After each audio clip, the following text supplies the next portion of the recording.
Hello everyone, and welcome to today's session of Let's Talk Shipping. We are absolutely delighted that so many of you have joined us today for our very first episode, our kickoff session, so to speak, of Let's Talk Shipping. We'd like to extend our thanks especially to our presenter and speaker today, Mr. Jan Hoffmann of UNCTAD, the United Nations Conference on Trade and Development. Thanks so much, Jan, for being with us today. And we are looking forward to all the interesting insights that you will share with us here in just a minute. Now, how and why did we actually come up with this idea of the Maritime webinar series? Well, quite obviously, we're still restricted in seeing you personally and in carrying out events like we used to in the past. But we felt like it was still important, or even more important nowadays, to actually keep in touch, to stay connected, and to keep you updated on the latest developments in the shipping industry. And that's why we created our Maritime webinar series, Let's Talk Shipping, in cooperation with the Hamburg School of Business Administration, where we intend to host small interviews, presentations, lectures, and have interactive exchanges with you, with our audience. Now, before we get started, I would like to quickly introduce you to some of the functionalities of Zoom, just in case, this is the first time for any one of us using Zoom today. Just for your information, your microphones are muted by default today throughout the presentation, just in order to avoid any sort of background noises. In case you want to reach out to us, feel free to do so, and feel free to use the chat function at the bottom of your screen. And also feel free to ask questions using the Q&A button, either throughout the presentation and especially during our Q&A session that will follow later. And this button is also located in the same area of your screen. Because even though you're muted, we'd still love to hear from you and receive your questions. Last but not least, I want to mention the fact that we are recording this webinar today, and a recording of this session will be available on YouTube later. And we will also share the link of this recording in a separate mail and upload the information on our LinkedIn account. So let's get started with a quick survey. We have prepared a poll because we'd like to know in which part of the industry you currently work and from where you are joining us today.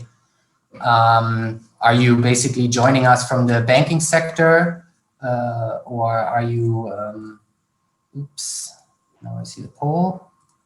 There we go. Are you joining us from the banking sector?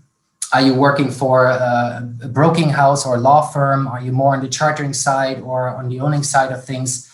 We'll give you 30 seconds to cast your vote, and we'll look at the results in a bit together.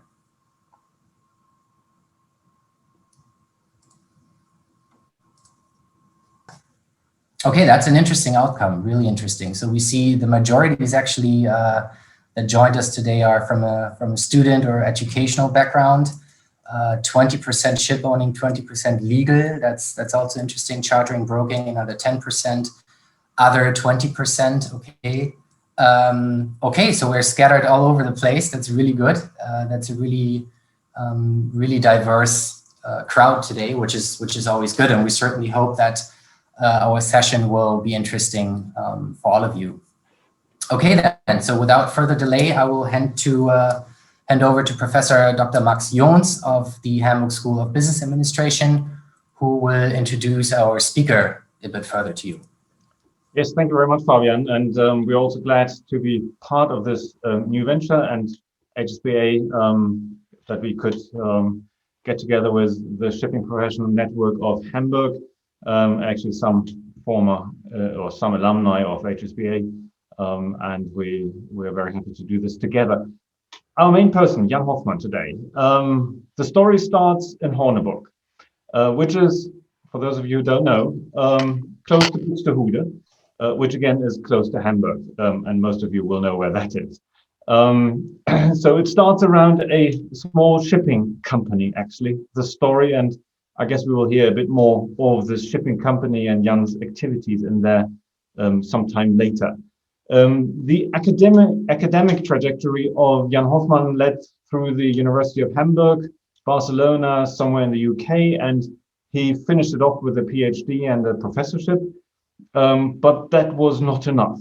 So the move from Horneburg through Stade and Buxtehude to Hamburg was not the end of the world. He then moved on to London and Chile for the IMO, the International Maritime Organization, for ECLAC, for a number of years, for a first vast international exposure in the maritime arena with economic research. And then somehow Jan moved back to the center of Europe, to Geneva, and started at UNCTAD, one of these UN organizations most people have heard of but don't know exactly what it stands for. And in this organization, and Jan will illustrate with a number of examples later what UNCTAD really is doing. So what he has been doing in the last 20 years, what he has built up. And within UNCTAD, he is the chief of the trade and logistics branch. He has authored a number of studies. He is part, or maybe even the key element, of the annual UNCTAD review of maritime transport, which I think most of us have seen and used already. He created a newsletter. He initiated maritime country profiles. He initiated the famous Liner Shipping Connectivity Index, which is playing quite a role in maritime policy. And meanwhile, he has authored numerous studies, which I will not list here because there are so many. And because UNCTAD somehow didn't seem to be enough, he also somehow ventured always back into academia. And one of maybe his most prominent role there was that he served for almost half a decade as president of IAME, which is the group of all the maritime economic researchers in the world. And he brought this organization to prominence, and he also brought this organization to Hamburg, actually. We are pretty grateful. Jan is also an avid photographer. We will see a few examples sometime later, I believe. Surprisingly, sometimes there are ships on his pictures, so we may see some of his. And one of the highlights of his CV is actually that he got his hair cut in 71 countries. You wouldn't suspect that. So some people may say, you see that he couldn't travel very much recently, but so you see an international personality, and one of the people, one of the very few Germans who made it very high up in the UN organization. And that in itself is quite an achievement, because we do not have very many Germans in really prominent, important roles. And Jan will explain us a little bit what his role is. In his modesty, he will probably say, that's not so important, but it is. He is driving, and he is in a driving seat for maritime policy. He is viewed and read globally, and his impact is felt in many places. So Jan, I hope I set the bar high enough now. So you have to start running and jumping. The floor is yours. Welcome. Okay, yeah, thank you very much. Very happy to be back to Hamburg, so to say. I think we will have time for questions, discussions, anecdotes. So I think I go straight to the presentation that I've prepared. I click on the share screen button, and you should now be seeing something that says, let's talk shipping.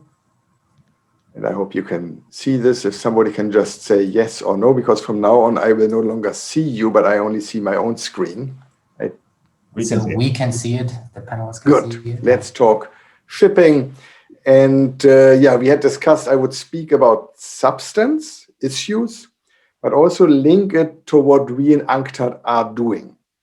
So I thought I'd speak about three key issues, developments. First one is markets, then technologies, and the third one, bit longer perhaps than the other two, decarbonization. Really three major challenges, developments in maritime transport, what we have thought, produced, researched, what we think, or I think, of different people in UNCTAD have worked on, and what are we doing. So let us start, however, with some information about Germany. We have produced 230 maritime country profiles, and we find this really helpful. Whenever I'm traveling to a country anywhere in the world, I take out my 3-pager and I can see for this country, where does this country stand as a user provider, what are the market shares.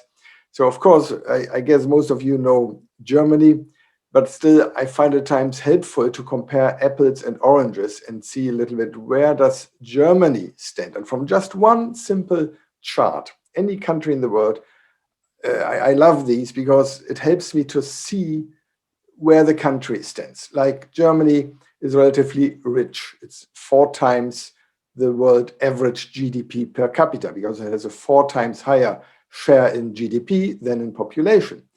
Germany is an open economy, has a higher share in trade than in GDP. Germany also has a trade surplus because its share in world exports in goods, merchandise exports, is higher than the share in imports. Then we see on the shipping side, many German owners seem to be using foreign flags because the market share of German ship ownership, whether you take the tonnage or the commercial value of the fleet, is far higher than the share of the German flag. You can also see that those ships that are owned by Germans are likely not built in Germany anymore, because there's again a far lower market share. You can also compare to the seafarers, there are a higher share, not more because there are more ratings in the world than there are officers, but it's more likely that there are German officers than German ratings. I myself, I have the Seefahrtsbuch. I have been a rating once upon a time, only for 3 or 4 summer jobs. And you can compare this then again also to the fleet. So not all German-owned ships seem to employ German officers, but this is roughly same order of magnitude as the German flagged fleet. Then you can move to the trade and port traffic, port calls. Interestingly, the market share of Germany in port calls, ships that arrive, or also container port traffic, is lower than its share in trade, indicating that Germany also trades quite a lot by land with its neighboring countries, France, Netherlands, Poland, and so on, Switzerland. And also some of the German seaborne trade, of course, goes through Rotterdam or Antwerp. Sorry, don't shoot the messenger. But then also Hamburg caters for seaborne trade of countries that are more to the east. If you look just at the container port traffic, it's the bit higher market share in port throughput than port calls, meaning the number of containers that are loaded and unloaded per port call are a bit higher in Germany than the world average. And I found it interesting. I just saw this when I prepared this morning.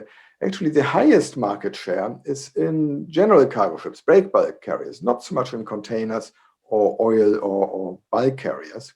So these are the little feeder ships, the general cargo ships, and so on. So that's the profile of Germany, and a real true story, a real life example that illustrates how different countries specialize in different businesses is good old Hoffmann shipping. So the owner was my father, Captain Hoffmann, who bought his own little tween-decker after having been in an earlier life an officer at Hamburg Süd. So we registered our flag and our ship initially in German flag, and then we flagged out, so-called flagging out, moved to Antigua and Barbuda. My mother still wrote a letter to Das Stadter Tageblatt before we were flagging out, calling the others who had flagged out Sklavenhändler and Verräter. That letter we still have somewhere, it was published. Next meeting to the VDK. We went ourselves with the flag on Dingabuda. Our freight agent was in Amsterdam. Our seafarers were Polish. Our crewing agent, Navigo Management in Cyprus. Cargo would go, for example, would carry stuff from Turkey to Ganaja, get fuel in Algeciras, insurance in the UK P&I Club, have it repaired in a shipyard in Portugal. The ship was built in Zitas. So if this was now a live thing, I would look into the room and ask you how many countries were involved in Hoffmann shipping. Correct, it was 11, because Captain's favorite drink was from Ireland. So this is, for me, the best illustration of how international shipping is. Well, now with this background, I ended up in landlocked Switzerland, working for the United Nations Conference on Trade and Development.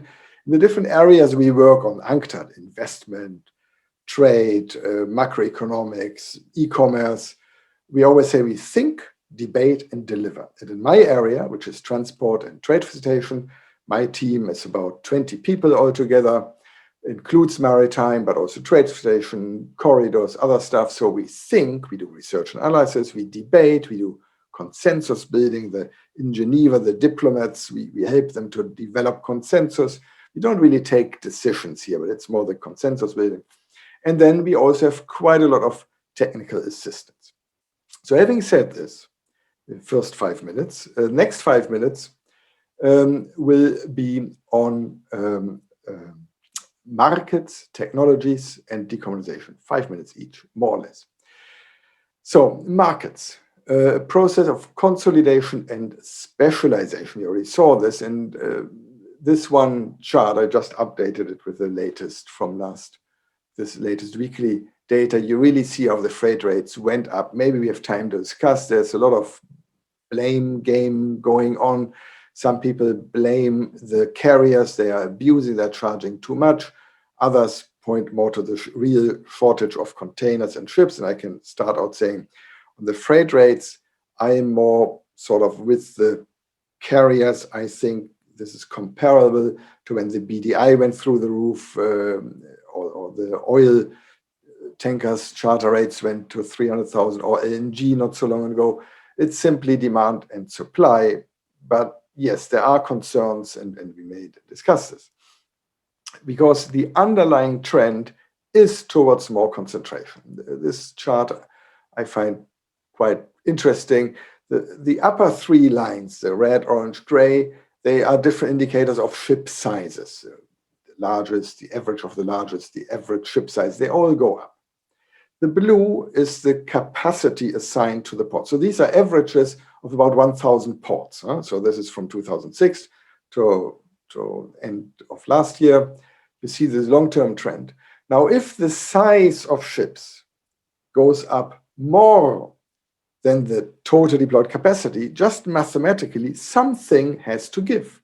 And this something is the number of companies. So you have Hanjin bankruptcies, you have mergers, you have Hamburg Süds being purchased by Maersk, and so on. So overall, the number of companies providing services from to the average port has been going down.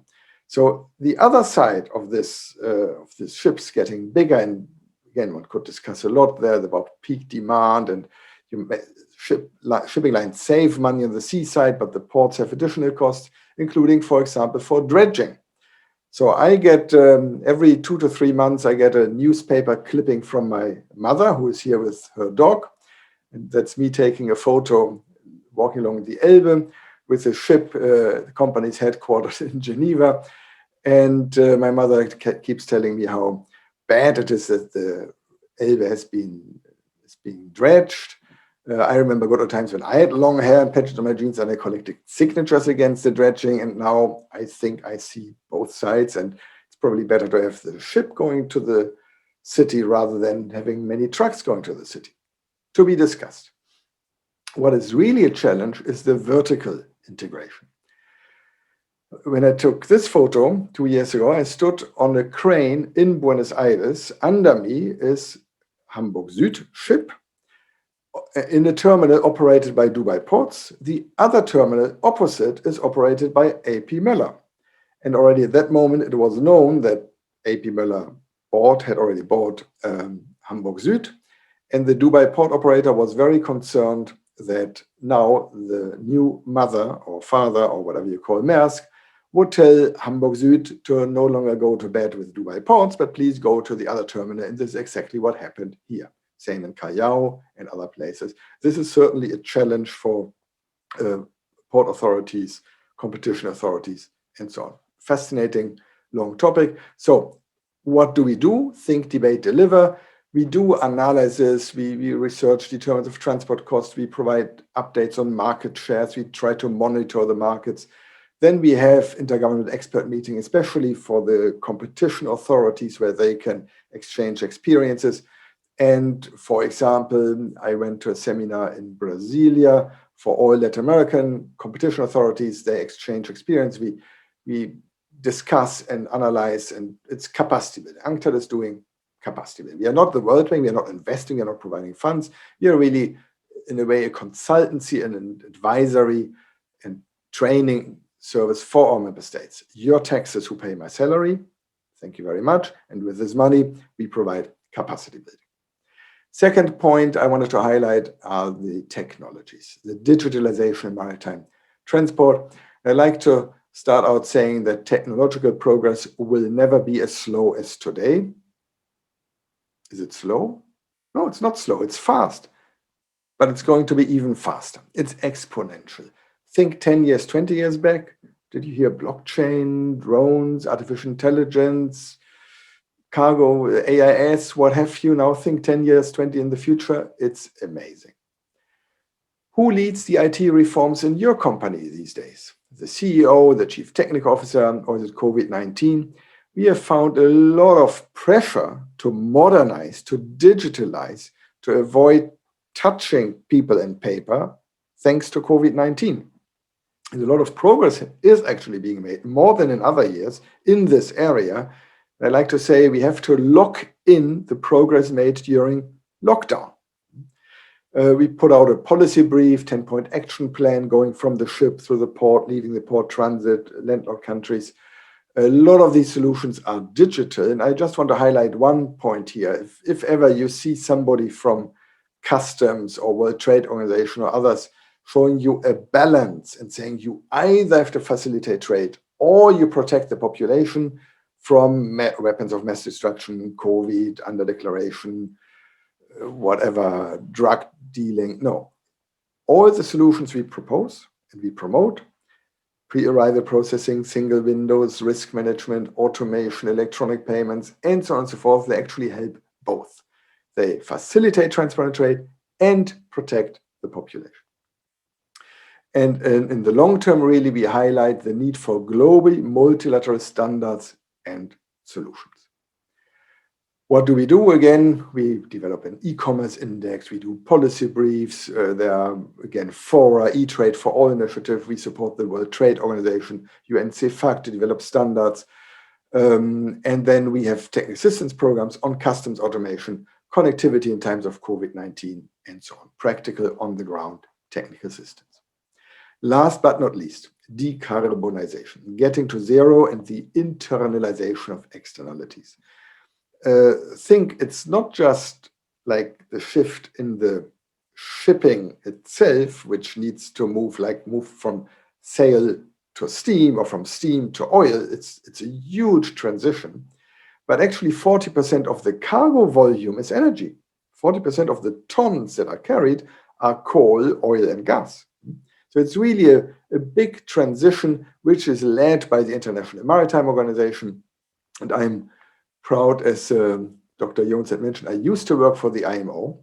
So here's a document from 1995, which I wrote. I'm very proud today because I think, and nobody has shown me anything to the contrary, this was the first time that an official IMO document mentions the internalization of costs, the polluter pays. And I explained it there, and I was very enthusiastic, and I was young at that time. I didn't have a beard, no gray hair, just came from Hamburg with my two little kids, my PhD, and I was enthusiastic explaining the internalization of externalities to the people who earn twice as much money as me, a lawyer and a Coast Guard, and then I hear them afterwards.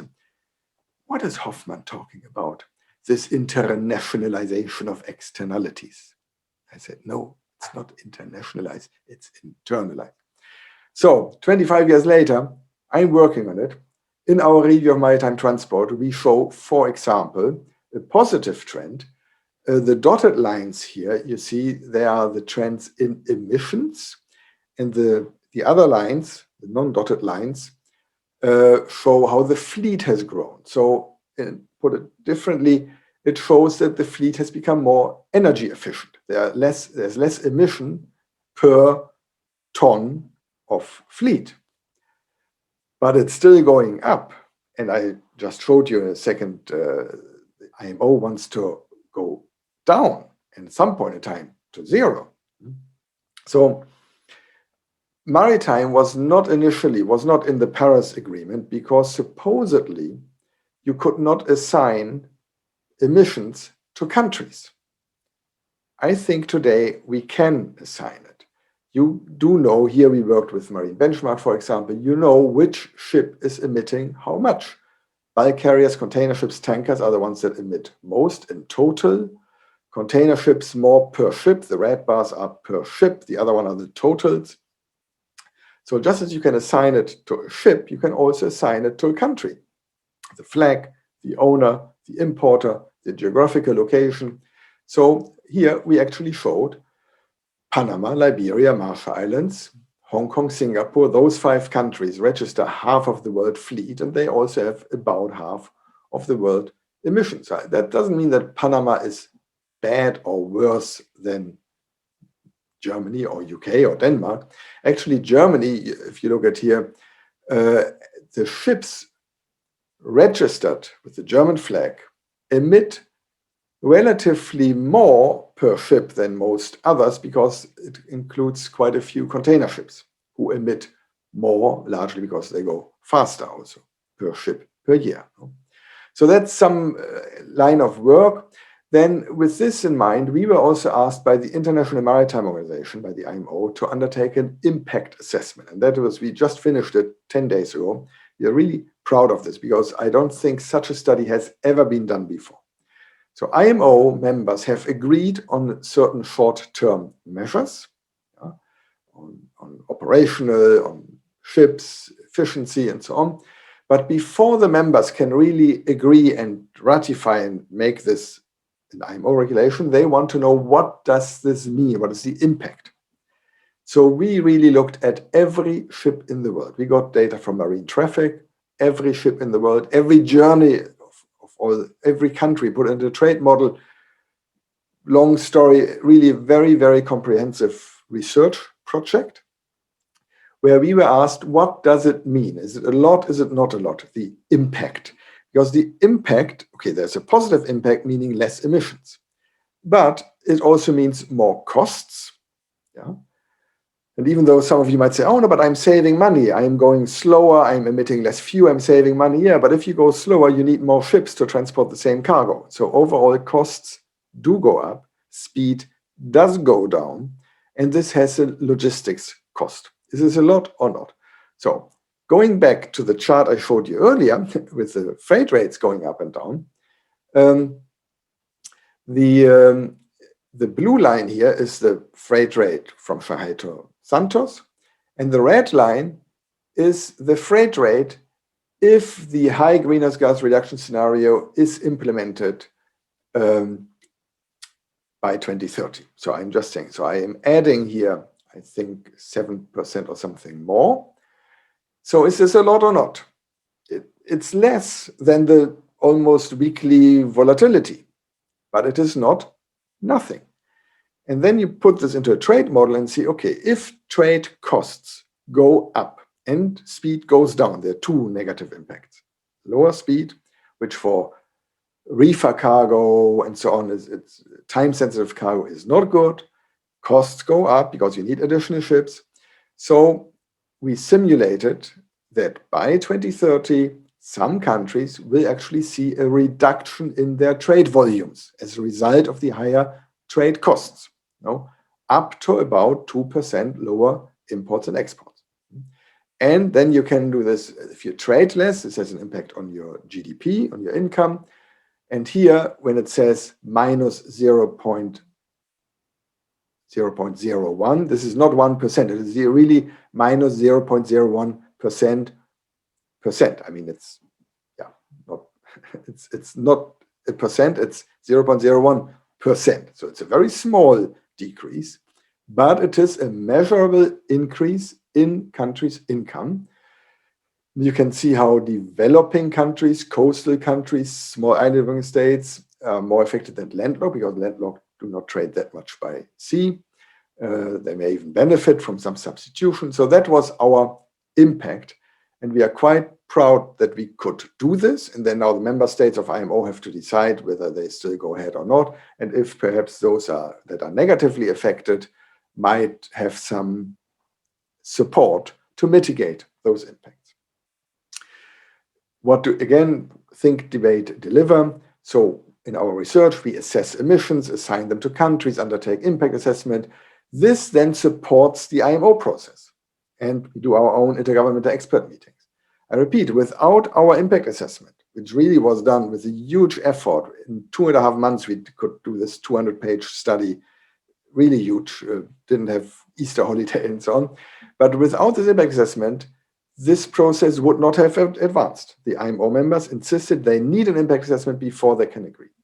Then, of course, we do provide assistance to the ports, port modernization, sustainable ports, and so on. In sum, I shared with you some data, thoughts, trends, which I hope you find as interesting as I find it on markets, ships getting bigger, but on the other hand, fewer companies, technologies. Most of these technologies are win-win, and on the decarbonization, where we show it is actually possible to assign emissions to countries. That was my brief presentation, and I'm open for questions, corrections, discussions, and yeah, we'll stop share screen now. Yes, thank you very much, Jan. That was quite a load of information, but I think a lot of food for thought, and we will try to drag a number of questions out of that. There's also the public possibility for you, for the audience, to bring in questions. Please not in the chat, but in the question and answer button, which is on the bottom of your screen, probably beside the chat button. So please put your questions into the question and answer part. Jan, just a brief anecdotal question, maybe for a start. Is there any number you particularly like? You spend your life in numbers, in a sea of numbers, and some of them are probably very gray, but is something sticking out, which a number or a graph that really talks to you, where you say, wow, this says so much, I love this one. Whenever I talk to somebody, I mention this one. Thanks, yeah. Well, I like the number 80%. And although journalists and many others always say 90% of everything is shipping, and we love shipping and we are on the same boat, and I agree it is important, but actually it's 80% of volume that is maritime transport. There are different ways to measure, take ton miles, how it arrives in the country, total can do that, but it's not 90%. Sorry, but 80% is good. It's a lot, yeah, and it's 70% in terms of value. 80% in tons and 70% of value. There's a lot of very high value but low volume does go by air. You have pipelines, you have trucks, especially within the European Union. So that's one number. But actually, what I find in terms of numbers, which I didn't share in these slides now, but when you really see a totally changed geography of trade. When UNCTAD was created, and what I learned at school and university from the teachers who went to university in the 1960s, like the revolutionaries, there was always this north-south, like the south were the poor countries who were exporting raw materials and importing manufactured goods. And our statistics on port traffic, loaded, unloaded, you can see in 1970, when we started with this, only 17% of goods unloaded, imported, were in developing countries. Today, this is 68%. So from 17 to 68. So it's a totally new scenario. And this, of course, this includes China. China is importing iron ore from a developed country like Australia. But it's not only China, it's every country in the world is participating in globalized production, importing and exporting. And within this globalized production, you also saw these country profiles, how developing countries are participating. So both as providers of different maritime sectors and as a user, you can no longer say developed, developing, but different countries participate in different parts of the globalized production. So two numbers. If I may add a content question also, I found your argumentation about ports quite striking. We saw the graph that the size of the vessels is increasing dramatically. I don't know if it's exponential, but at least it's a linear, maybe a linear strong growth, which the underlying, we don't have the same speed of growth for the ports, as you said. What is your interpretation? Does it mean the ship owners are very innovative, they take the latest innovation and build larger vessels, and they're economically well educated because they know that that makes sense for them, and the ports are very often state managed and just too slow to develop? Or what do you make of that number? I mean, beyond the pure numerical analysis. Yeah, no, I'm not a fan of the very big ships, and not just because family members are against the dredging of the Elbe, but you see, the ever bigger ships, they have two benefits for the ship owners. Valid, nothing wrong with it. One is economies of scale. It's the example, Adam Smith, Marshall, they use shipping as the example of economies of scale. But it only is on the seaside. So if you have the choice, I have one ship with 20,000 every Tuesday, or one with 10,000 on Monday, another one with 10,000 on Tuesday, with the same volume of cargo, what do you prefer as a port? Because if you have smaller and fewer frequency, you prefer the smaller one coming daily and not a big one every 2 days, because you have less peak demand. You need to dredge less, smaller cranes, less waiting queues. And there's a lot of data, empirical evidence that we have reached this economies of scale if you really go from door to door. But on the seaside, we still have economies of scale. And the other advantage of the ever bigger ships is, of course, the other side of the coin, that you pool demand, and this strengthens the negotiating position of the carriers vis-a-vis the ports. So because they have, especially combined with the alliances, of course. No? So in the past, also the interport competition was not as good as it is now. Now, because of good European transport markets, I mean, you can go to Rotterdam, Antwerp, or whatever. So the negotiating position of a port vis-a-vis a smaller group of clients. So the clients are an oligopsone. No? So that is the other side. One could go into more detail, but I think from the carrier side, it makes sense to go bigger. From the ports side, in fact, I just had a study published in MEL, Maritime Economics and Logistics, where I put the different components of the connectivity index. And yes, I can confirm that having more choice, more direct vis-a-vis indirect services, higher total capacity, all the components of my connectivity index, they are statistically correlated and cause, like econometrically, a cause of more trade and lower trade costs, except bigger ships. So the bigger ships are not associated with lower trade costs or more trade. So I think we have reached this economy of scale in many cases. Thank you. That's interesting. And maybe to jump to a different element of your presentation that you mentioned before, the currently high freight rates and the charter rates. Do you think that they are basically triggering a new boom in the new building orders? So will the shipping companies basically catch up with some of the new construction orders that have been postponed in recent years? Will we see their reaction, and will the curve then basically go down again in terms of the charter rates? or do you rather feel that, you know, because of the recent history, that ship owners are still quite reluctant and more careful when it comes to building new orders right now? I mean, we have had a recent boom in new orders. And I remember quite some time ago, I gave a presentation here in Geneva to the Propeller Club of the Port of Geneva. Yes, that also exists. And I presented the pick cycle. Like when I have money, I order new picklets. And so I had to start out the presentation. If there are any ship owners in the room, this comparison is not meant to offend the pig farmers.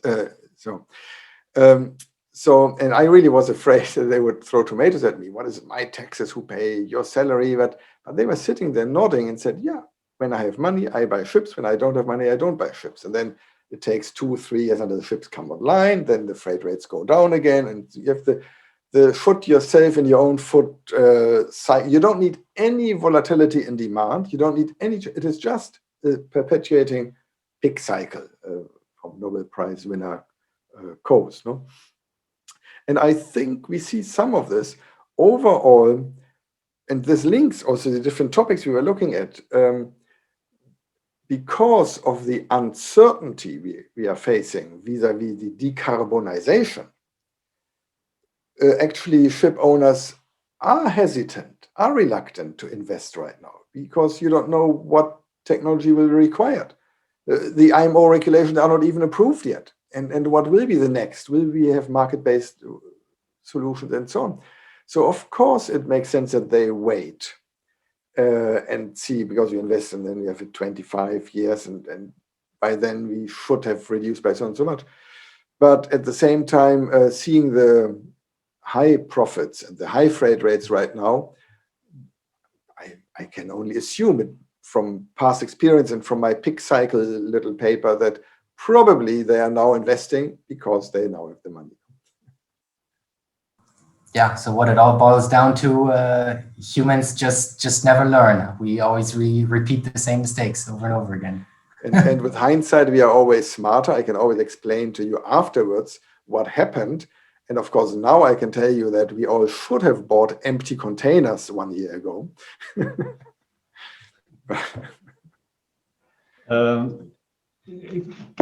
Taking a further step into volatility. You mentioned volatility a few times in the presentation and now already to the answer in the answer to Fabian.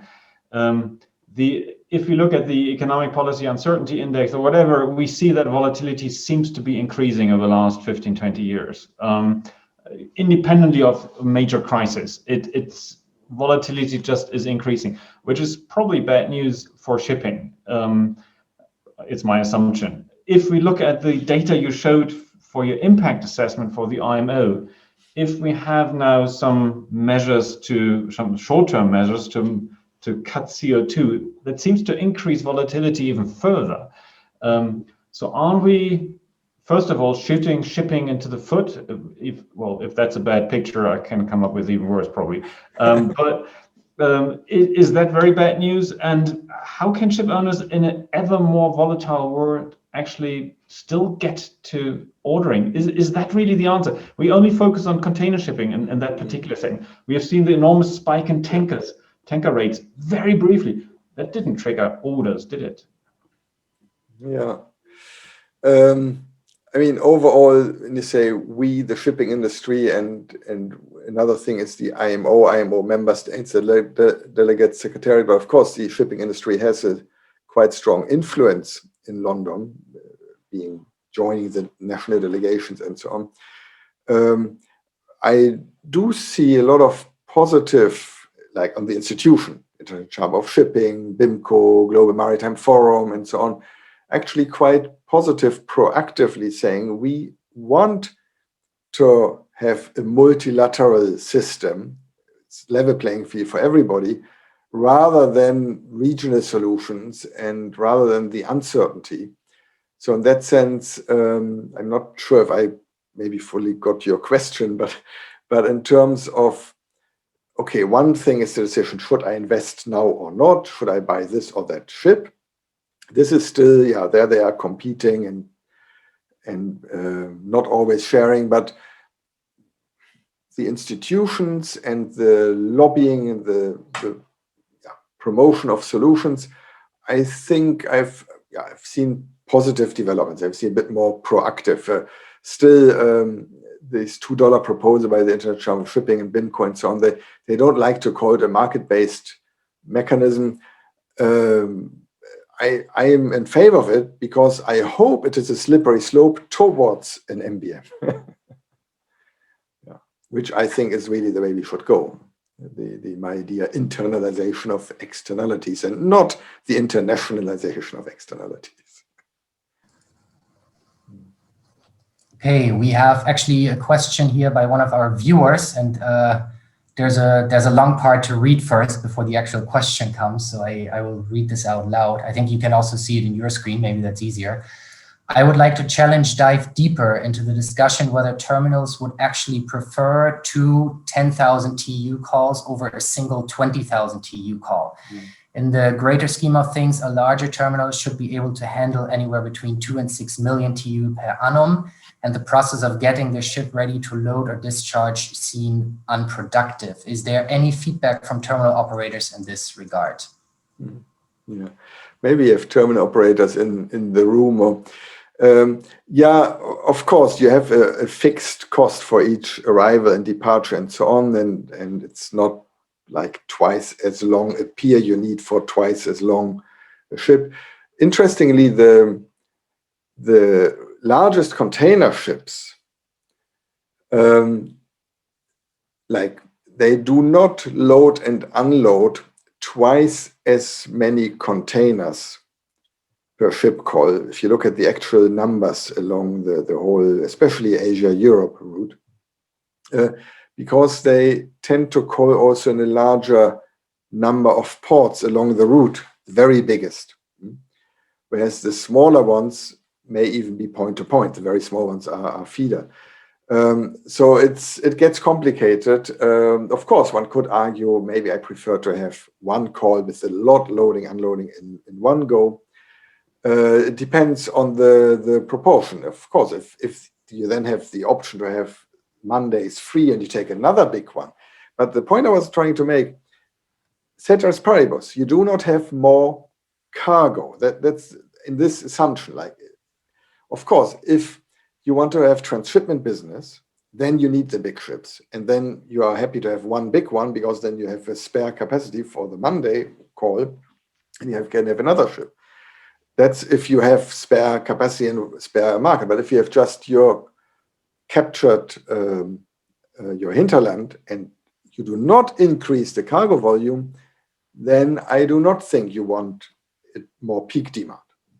But yes, the more parameters you put, variables you put into this equation, the more you find situations where you may prefer the bigger one.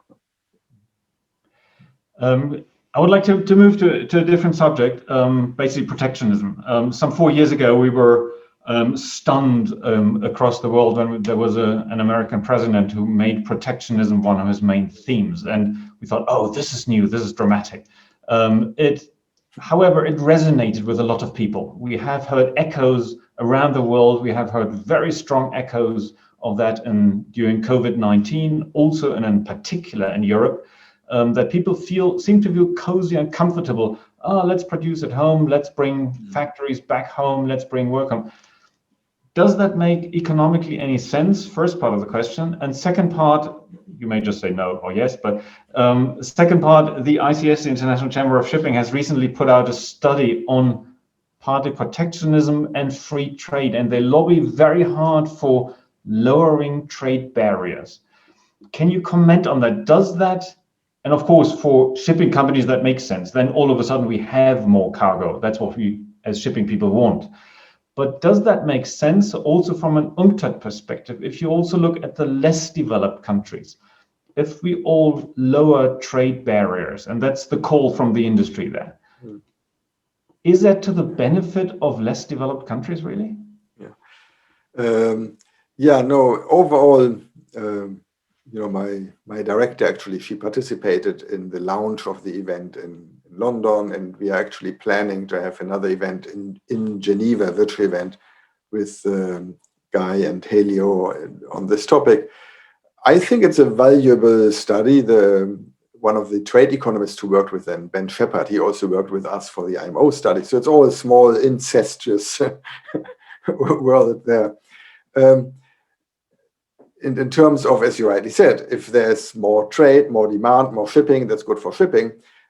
One could expand your question. Do you also really want free trade in transport services? No? Do we want to open up the Jones Act? Do we want to liberalize other cabotage or shipbuilding or what have you in terms of trade and maritime transport services, the whole issue of vertical integration? So there are many things that are complicated.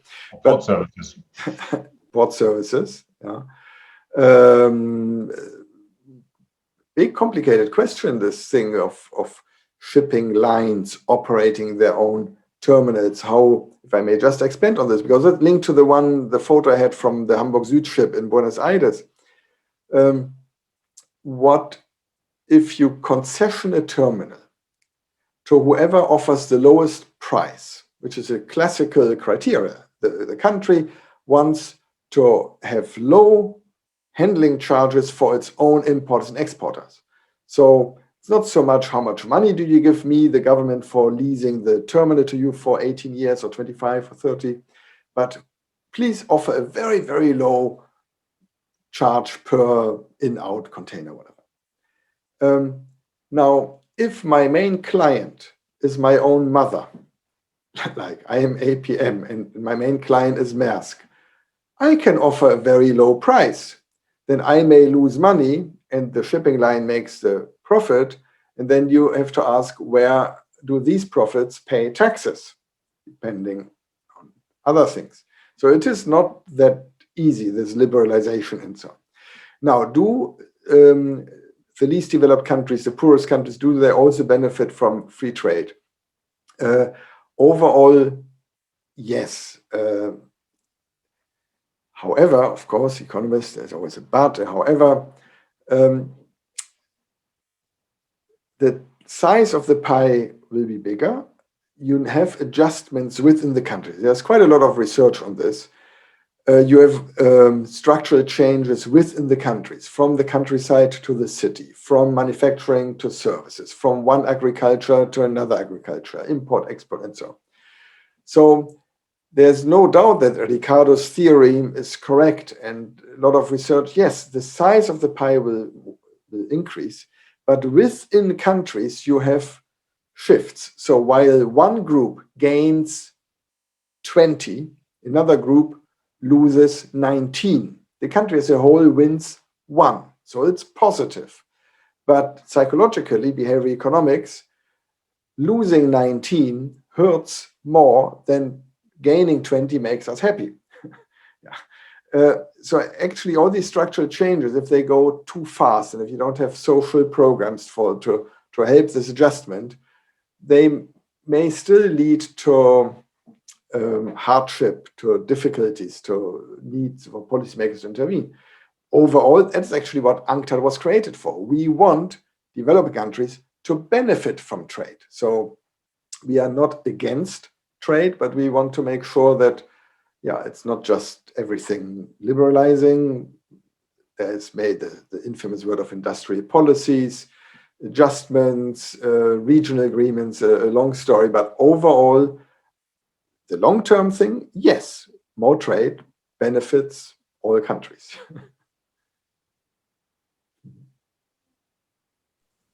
Okay, looking at the time, this is probably going to be the last question that we can cover here. It jumps topics again, but also goes into another element of your presentation, the upcoming emission rules, basically. So if owners do not opt for engine modifications, most of the world's bulker fleet will need to slow down to comply with upcoming emission rules. Will buyers want to pay the full market price for a ship that is restricted in speed up to 15%, or will owners need to price in a deduction on speed restricted vessels? Yeah, well, for some specific ships, depending on age and type and whatever, some ships will reduce speed by more than 15% in these different scenarios and so on, and others not. It's always like either invest and have higher costs and or reduce speed. And the assumption in these models is that if I go slower, I will, of course, need more ships to transport the same cargo per year, and that these ships will be built. Now, what if they will not be built? You've just seen the chart, how the freight rates went through the roof because there were not quite enough containers around. So, and now with this uncertainty and all the situation, what if not all the ships will actually be built? So, will shippers or charterers, will they be willing to pay? I'm not really sure if they have a choice, like, if that's the price. And then your question also may be more like for a time charter, what for a voyage charter, you pay for the voyage. And it's then the ship owner who will get less money for the same voyage because he has to go slower. So overall, I am a proponent of market-based measures. I don't like imposing a certain outcome, speed or emissions or whatever. I would prefer a price. I would prefer a levy, or what does it cost? Because some goods, like the examples mentioned also during our study, cherry or avocado exports from South America to Asia, if you have to slow down, the depreciation rate is 100%. You lose everything. It's gone. Yeah. So let me go a bit faster. I pay for it. Yeah. And then this money is, well, I pay for my externality. Yeah. And that money goes to those who suffer from climate change, which unfortunately are the same countries, mostly the small island states around that are far away, that are affected by climate change, but they are also more affected by lower speeds and higher costs. That is really where UNCTAD then came in with our assessment. Also, look, we don't want to reduce the speed of decarbonization.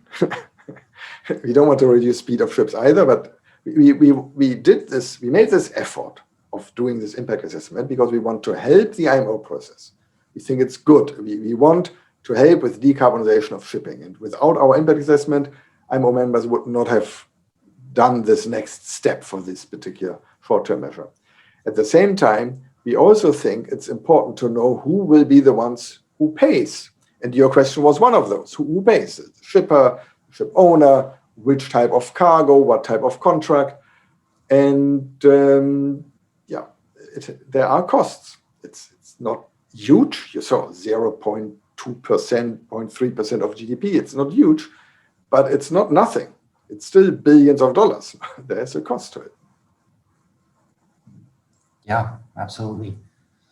Okay, unfortunately, we have already reached our time limit of our time slot.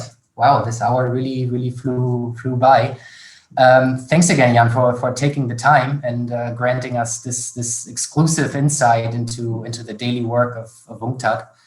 And of course, we want to thank all of our viewers for participating in today's session, for being active, for asking questions, and we hope that we can see all of you in person again very soon. Once again, we will circulate the link for the recording of this webinar in a separate email for anyone who's interested in rewatching the discussion.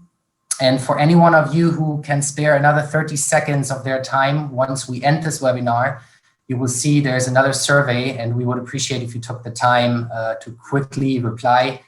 Probably only takes 10 seconds even. So thank you, everyone. Enjoy the rest of your day, and see you next time.